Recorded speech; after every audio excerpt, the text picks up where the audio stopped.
నందకిషోర్ ఎంత మాట్లాడినా వినట్లా. కంపెనీ అమ్మని అంటున్నాడు.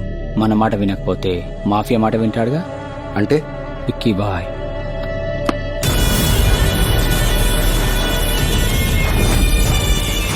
తమ్ముడు 2 కింగ్ సైజ్ సిగరెట్లు ఇవ్వు. 32 రూపాయలు ఇవ్వండి.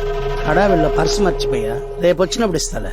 పొద్దునే భలే వాడివయ్యా, ఊరికే ఇవ్వడానికి నాకేమైనా తేరకొస్తాయా? వెళ్ళు. చూడు తమ్ముడు, ఈ వీధి చివర కలెక్టర్ సంజయ్ తివారి ఉన్నారుగా, అతన్ని చంపడానికి నైట్ మొత్తం స్కెచ్ చేసి ఈ గన్ను పెట్టుకున్నాం. ఎందుకైనా మంచిదని స్పేర్ గా ఈ బుల్లెట్స్ కూడా పెట్టుకున్నాం. ఈ కన్ఫ్యూజన్ లో పర్సు మర్చిపోయా. జెన్యూన్ గా చెప్పా, ఆ తర్వాత నీ ఇష్టం.